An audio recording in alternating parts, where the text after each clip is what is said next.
વડાપ્રધાન મોદીના 2 દિવસના પ્રવાસ પર શંકરસિંહ વાઘેલાએ સવાલો ઉઠાવ્યા છે. તેઓ કહ્યું છે કે પીએમ મોદીએ માત્ર મોટી જાહેરાતો કરી છે, પ્રજાલક્ષી કોઈ કામ કર્યા નથી. સૌની યોજનાના પહેલા ફેઝમાં હજુ ડેમમાં પાણી પહોંચ્યું નથી. ત્યાં બીજા ફેઝનું ઉદ્ઘાટન કર્યું છે. તેમણે પીએમ મોદીએ સરસ્વતી નદીમાં નર્મદાના નીર પહોંચાડવાની યોજનાને યાદ કરાવી હતી. તેમજ ત્યાં સરસ્વતી અને તેમાં આવેલું નર્મદાનું પાણી જમીનમાં ઉતરી ગયું હોવાનું કહ્યું હતું. આ સાથે જ તેમણે મોદીના ગુજરાત પ્રવાસને ચૂંટણીલક્ષી પ્રવાસ ગણાવ્યો.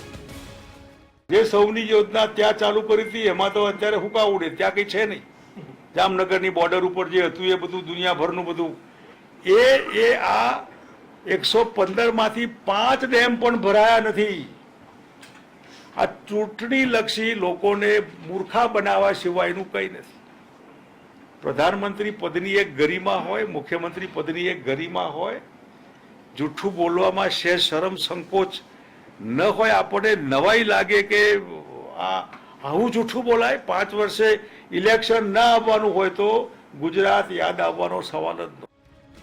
વડાપ્રધાન મોદીએ સુરતમાં યોજેલા રોડ શો અને ટ્રસ્ટની હોસ્પિટલના કરેલા ઉદ્ઘાટન અંગે પણ સવાલો ઉઠાવ્યા. ભાજપના અધ્યક્ષના અપમાનનો બદલો લેવા માટે પીએમ મોદીએ 2000 લોકોને બાનમાં લઈને રોડ શો યોજ્યો હતો તેવી આકરી ટીકા કરી હતી. 2 મહિના પહેલા કદાચ સુરતના નાગરિકોએ જે ઊભી પૂંછડીએ ભગાડેલા ભાજપ વાળાઓને એનો બદલો લેવાનો હોય એમ એ વખતે જે કંઈ ઓળખતા હોય એવા બધા નાગરિકોને નજરબંધ કરીને લગભગ 2000 કરતાં વધારે લોકોને દબાણપૂર્વક ધાકધમકીથી કરાયેલું એ આયોજન પ્રજાના પૈસાની, સમય અને રૂપિયાની બરબાદી સિવાય કંઈ નહોતું. પીએમ મોદી અને અમિત શાહના રાજ્યના વધતા પ્રવાસને લઈને કોંગ્રેસ વહેલી ચૂંટણીની અટકળો લગાવી રહી છે અને ભાજપના દિગ્ગજ નેતાઓના પ્રવાસના કારણે ચૂંટણીલક્ષી પ્રવાસ ગણાવી રહી છે.